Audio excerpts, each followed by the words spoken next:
If you're tired of the standard business and marketing fundamentals, frameworks, and funnels, you need a little mischief. Get ready to turn up the volume on the CEO Mischief Maker podcast, where you access conversations with seasoned business owners who have smashed through mindset barriers, innovated the standard boring business and marketing playbooks, and executed future-paced strategies with bleeding-edge tools and tactics to micro-fail their way into massive success and growth. We are Mindset Impact Strategic Catalysts helping innovative entrepreneurs focus. We are CEO Mischief Makers. Ready to make a little mischief?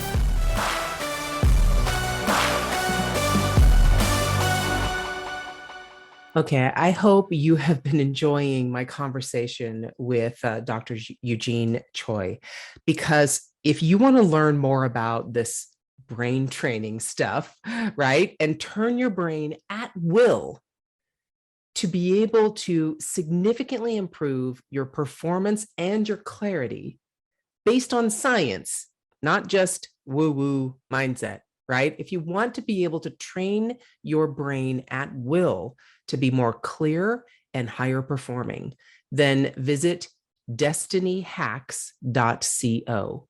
That's destinyhacks.co, and you will see everything you need with Dr. Eugene Choi. I highly recommend you check this out. All right. Welcome back to my conversation with Dr. Eugene K. Choi, because if you didn't listen to Monday's episode, you need to go back and listen to that, because we are going to take this amazing adventure we had on Monday and dive into I think I really want to start with something you said in our last episode when you talked about the ability to take all these pieces that you learned along the way, the storytelling from the movie and your healthcare background, and you took all these pieces and then you made them your own. You took them and presented them and provided them to the next thing you were going to do in an innovative way, in a unique way that only you could do because you were the one that experienced all those things. So give me an idea. We went through that whole story of your adventure, and it was a roundabout one, that's for sure. What pieces of the paths that you took did you actually innovate? And just to make sure everyone understands what I mean by innovation, there were things that someone showed you or you learned how to make that movie, right? Took you 7 months to edit for an 8-minute clip, right? Yeah. You learned how to do that, but you brought your own experience into that process and innovated it so that it worked for you and the story that you wanted to tell. Yeah. So now, whichever part of it you want to talk about, I'm totally open to. Probably the most recent one where you're learning about neuroscience. How are you taking these things you're learning and really innovating them to present and be your own?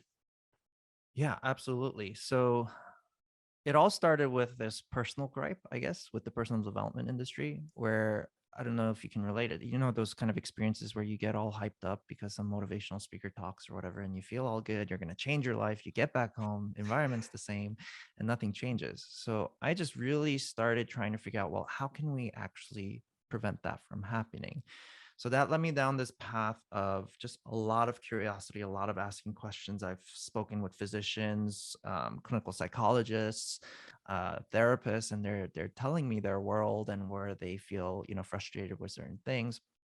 So, and then that also led me to do a lot of like R&D type of trial and error, right? So this is kind of how I put things together from an innovation standpoint.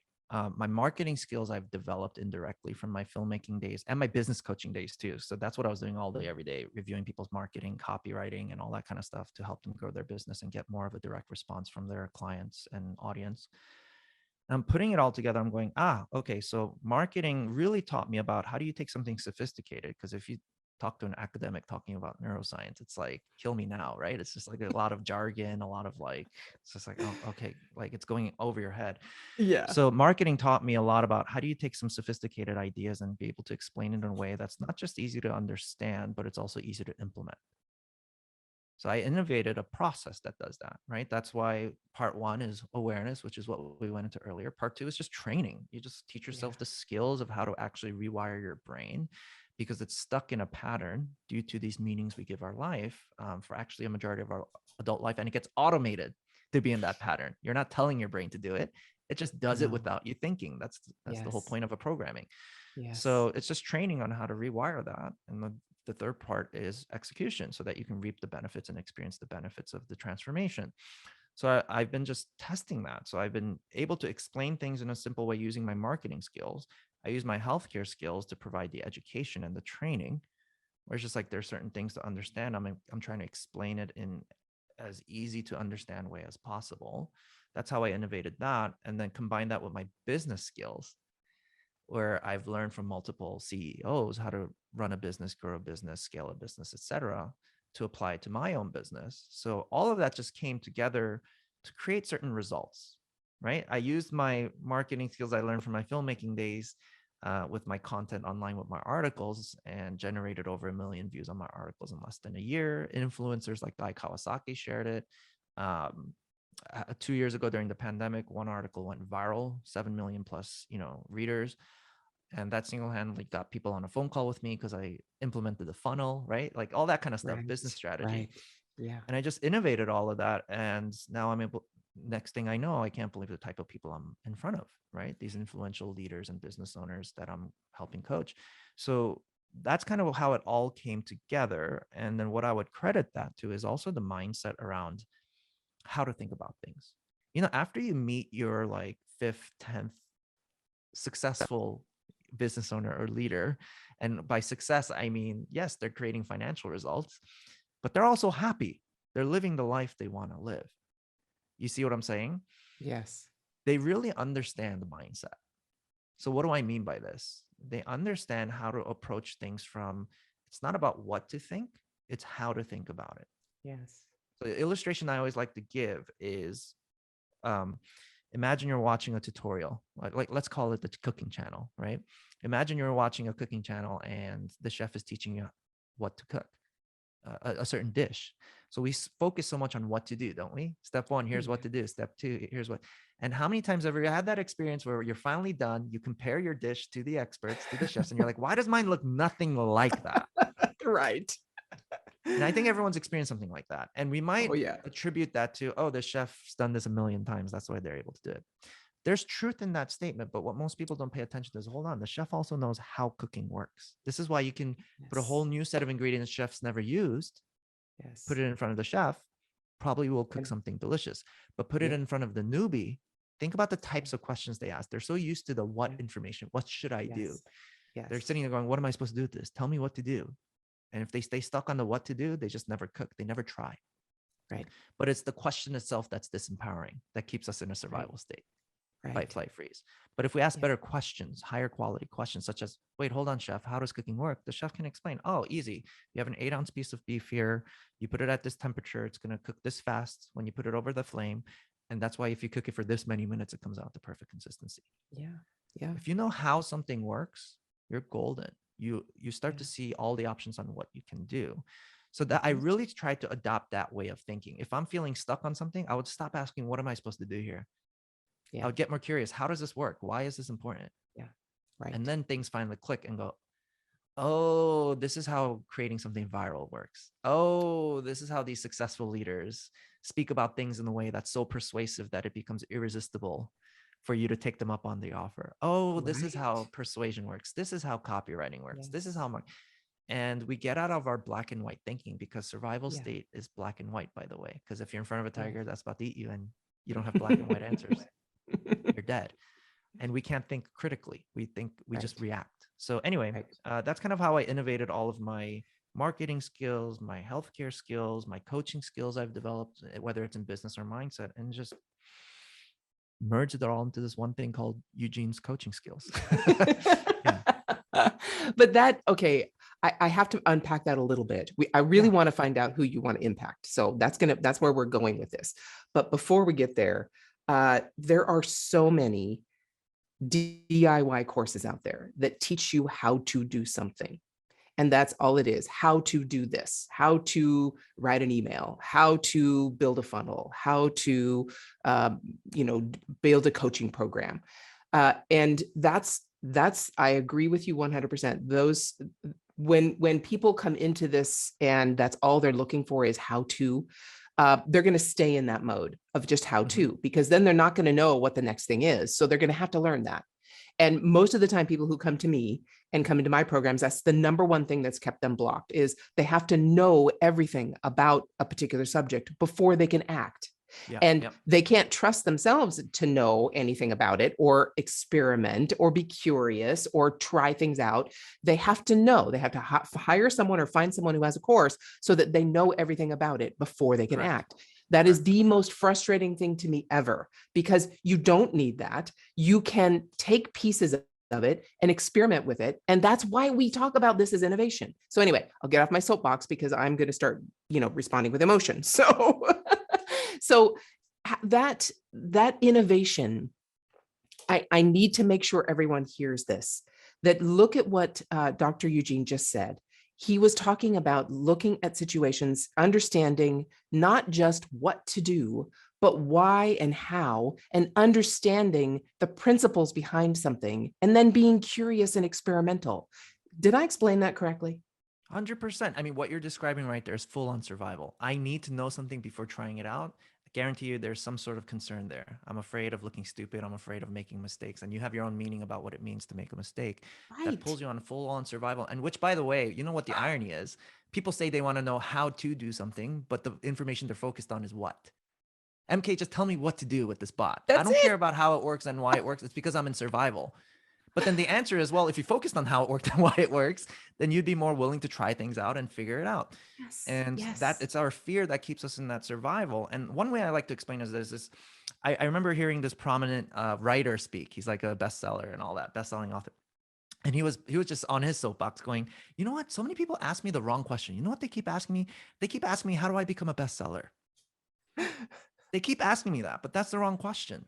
Because Yeah. and I'm about to debunk this myth. I want to share with you all how to become, if you really want to become a bestseller, number one is you have to stop asking that question. The better question Yeah. to ask is, how do I become a great writer?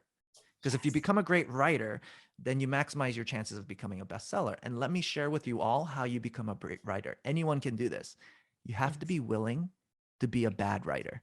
That's You have to it. be willing to put bad stuff out there. Be willing to create a crappy funnel. Be willing to create a crappy Yes. automation. Yes. Because that, when you actually do it bad, oh my goodness, that's going to accelerate your growth. It's going to That's it. skyrocket. You're going to get so clear That's on it. how to do better. You're going to get Yes. so clear on where the gaps are. You're going to get so clear. But if you don't move forward and do it bad, I've been a bad coach. I've been a Yeah. bad marketer. I Yeah. still am at times, right? Because, right. And it's just be It's willing never to do it. perfect. Yeah. It's never Exactly. It's perfect. never perfect. Yeah. So I you had have to two be willing to check conversations like yourself that on that. yesterday. Yeah. Yeah, two conversations like that yesterday. Two people who just got on my calendar because I invited them to my calendar. I'm like, let's just chat, because we were chatting over social media. I'm like, let's just have a conversation, get this done. And both tell me what to do. Yeah. I'm not you. I would never Exactly. presume to tell you what to do. I'm not you. I can uncover some things with you. I can talk to you about some of the things that you might be doing. So I said, can I ask you some questions? Yes. We spent the whole time me just asking them questions, uncovering things. And then they told themselves what they needed to do through their own answers to questions. And it wasn't what they had to do, it was what they needed to do next to Right. uncover the next thing that was Yes. going to actually get them to the point where they needed to build what they wanted to build. But it all comes from that. It all comes from, obviously, the first thing is clarity. You have to understand and you have to be clear as to what you want. And if it's just money, if it's just because you see so and so over there making $1 million doing this funnel thing or this chatbot thing, and you just want that, you're not going to get that, because that's not really what's making you want that. You have to go something bigger than just, I want to make money.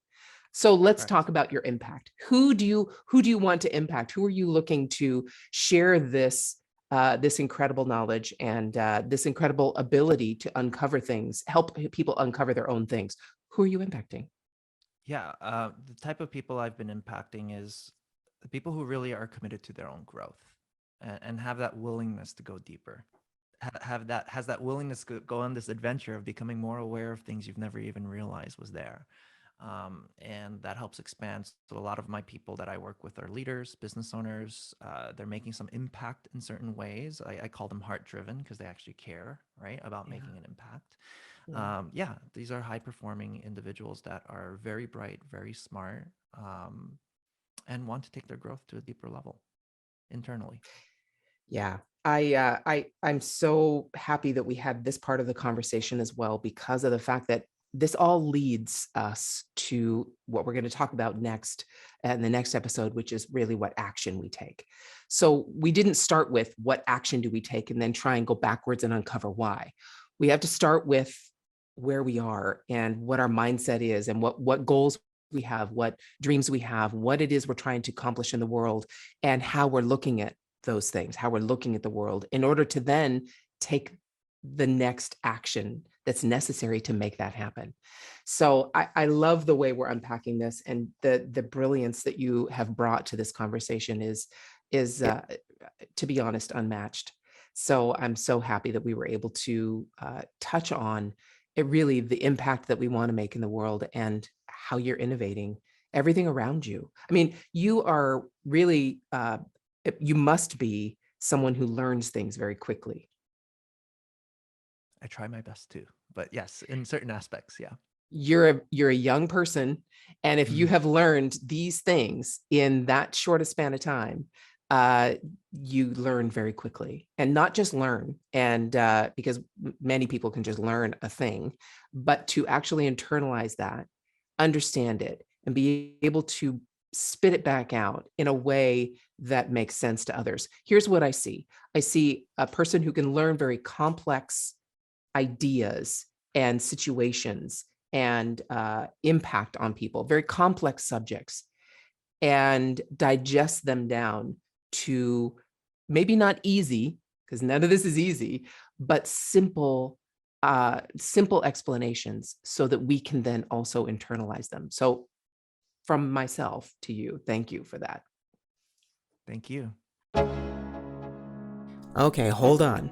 If your mindset was shifted, you were inspired to innovate, and you were spurred into action, don't just move on with your day. Focus, my friend, and take a few minutes to visit ceomischiefmaker.com to learn more about the value that was shared with you today. Please act now and create some CEO mischief of your own.